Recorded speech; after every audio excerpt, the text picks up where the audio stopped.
keeping it over Oddleaf. I don't know why.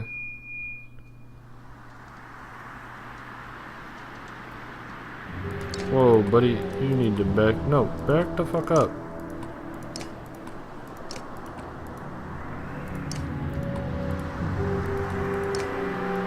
Stop.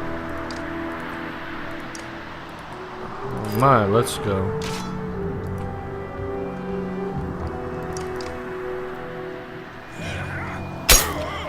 Damn, dude. Trying to get spicy on me.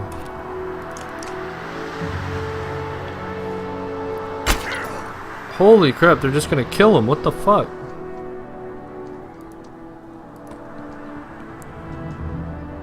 Abilities. What does men do? Restores an ally's armor equal to half of Mender's current willpower. Restores allies armor equal to half of current plus. Oh. I'm gonna mend.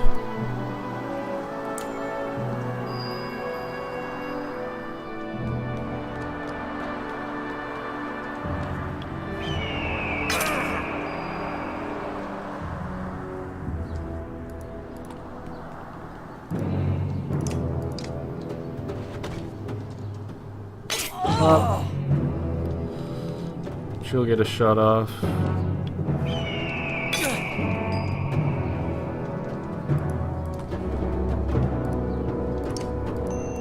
Give Nid the PC.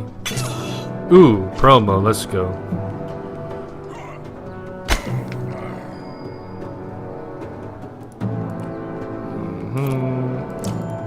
Take my Destructio axe of axing.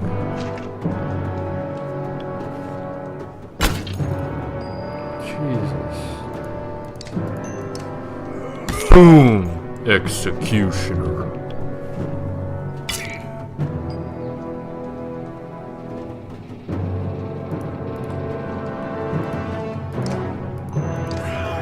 Boom! Executioner.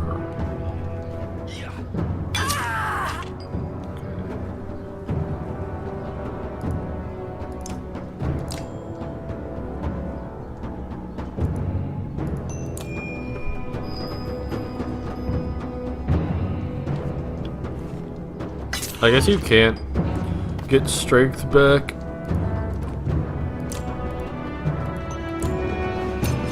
Baba Boo. Oh, he wasn't in range? Oh, I thought I was in range.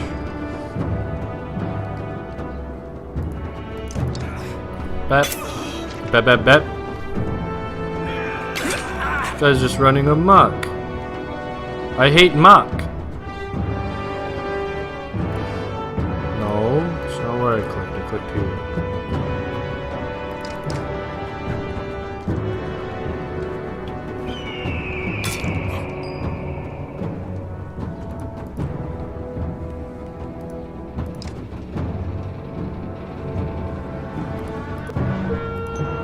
Executioner. Pillage mode, let's go.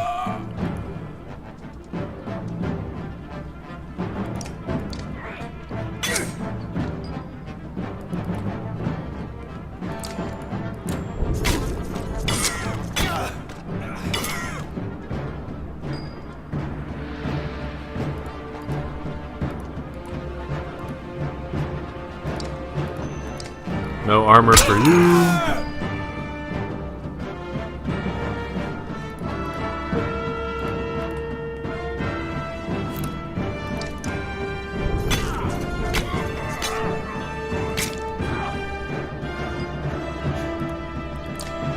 Just want to have some fun with it. Cacao, cacao, cacao.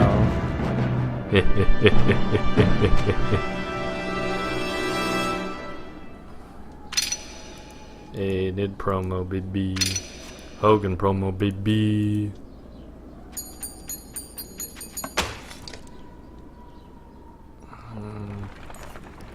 With the brigands either fallen or fled the peasants they left behind. Thank you for profusely. It is true what he said. One tells you we took the food and left. May the gods have mercy on me. I'd let them die. They hesitantly join your caravan.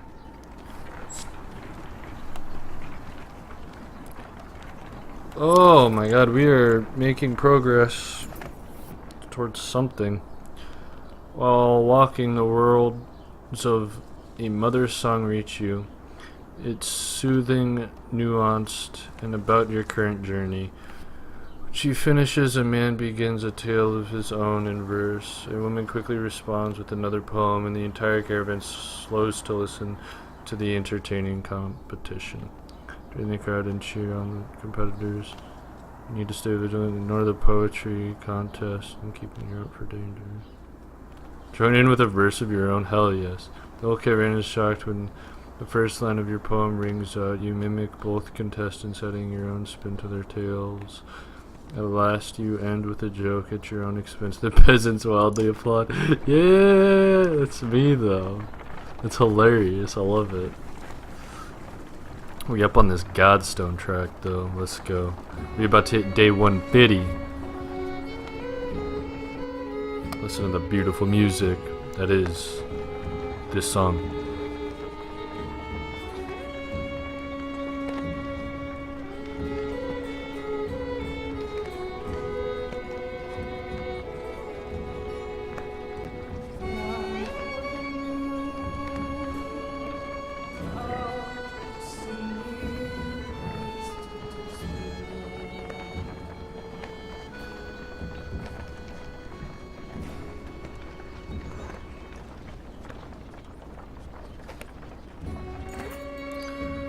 The imposing godstone of Bjorulf approaches. His severe visage makes it feel like he's watching you even now. The caravan spurns out happy to be free.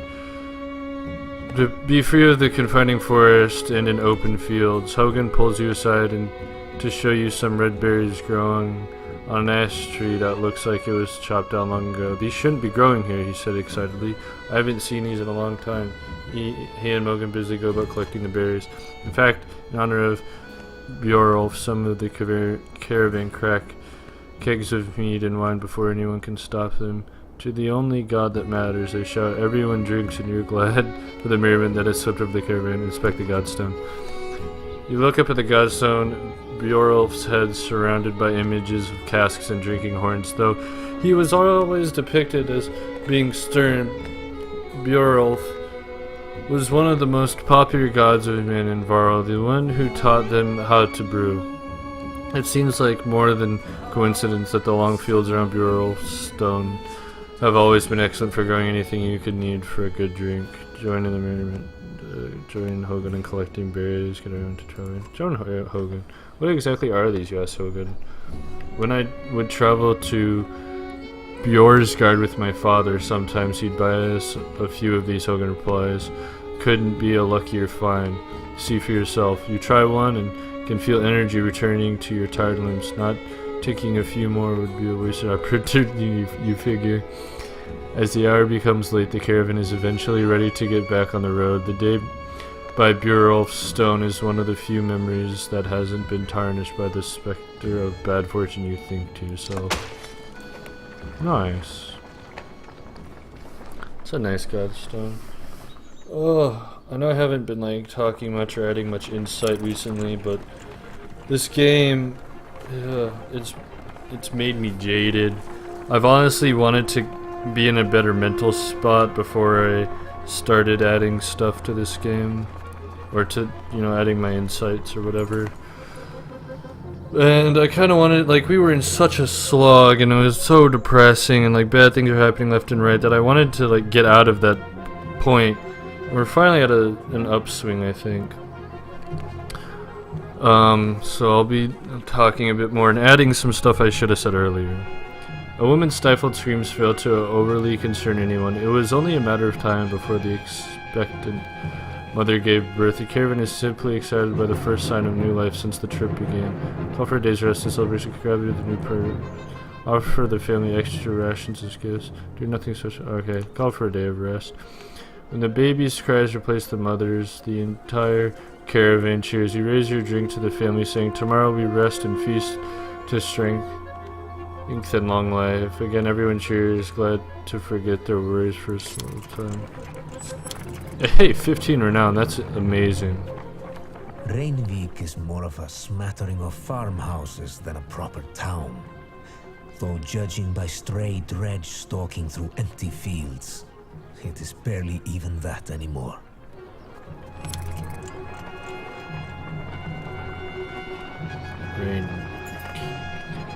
Reinvik comes and goes as a long series of farmhouses abandoned and crawling with dredge. The farmers have probably already fled to Bjorsgard. Holy crap. You try to hurry past, but you are eventually spotted. Dredge start ambling in your direction. What is that? Points out Oddleaf. Up near one of the longhouses in the distance, a large person, clothes seemingly covered in blood, is cursing loudly and stumbles about. He staggers into a longhouse laughing. The dredge heading your direction turn back roaring and begin to pound on the longhouse door. They seem to be holding a grudge against this particular person. You doubt the door will hold long. Leave quickly while your luck holds. Rush to help. Lead the dredge away.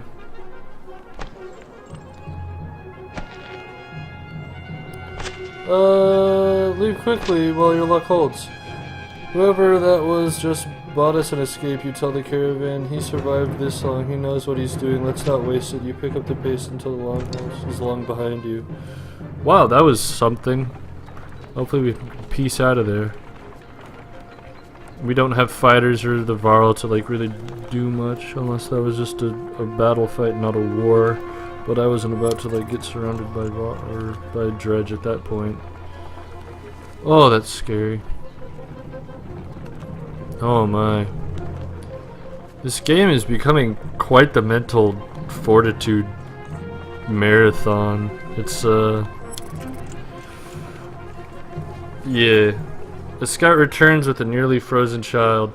I almost stepped on her in the snow. Looks like she must have been running from something, he says. Patches of blue mottle her pale skin, but her chest rises and falls ever so slightly.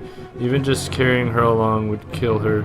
In a state like this, as a woman, we could be in danger here, points out another. Keep moving, but let the healers tend to her. Stop the caravan and rest to tend the girl. Keep moving, but let the healers tend. If I stay alert on any threat while the caravan moves on, the healers rub the girl's arms and legs under blankets to no avail. An hour later, one healer approaches you with tears in her eyes. She says nothing, only shakes her head. Yeah, that was probably the mistake. I don't know why I selected it. I'm so broken down by this game, it's crazy. First, just like the amounts of trials you have to go through, like all the decisions that you think are good decisions that are like, oh, I'm gonna just try to help people and be a good person, and it winds up coming back and destroying you. The guild just gets wrecked and nothing ever comes of that. It's like, it's so crazy. Mother screams to flood the caravan. Her daughter lies dead in a tent. We all know who did this. She spit, staring directly at the woman she scuffled with previously. Murder over a marriage. In these times, something must be done. The accused woman remained silent. Leave it to a vote. You listen as the clanmen deliberate over the death. They finally agreed to banish the accused mother and her family, but none take joy in it. I guess typo. You don't expect to see them again. -3 clansmen. Wow, that's some harsh shit. As we pass steep cliffs, the sprawl of Bjorsgard comes into view. A city of contrasting rich and poor, opportunity and gamble. Our best hope for salvation, or our graves. Damn. This is some sort of important place. In Chapter 7, the Slayer and the Slain. Oh my god. Chapter 5 and 6 were the most depressing shit ever. Finally, you arrive in Bjorsgard, where the walls stretch for miles in both directions, and you are littered with the bodies of dredge, varl, and men. Excuse the mess, shouts a voice from above the gates. Looking up, you spy a striking varl, his face wreathed with matted black hair. Movement at the gate catches your eye. Dredger still banging on the gate doors without luck. Let us in, you shout. Show me something worth keeping, he shouts, gesturing towards the dredge. You have got to be kidding me, mutters oddly fishy. Knocks an arrow. When they open the gate, there's going to be one more corpse.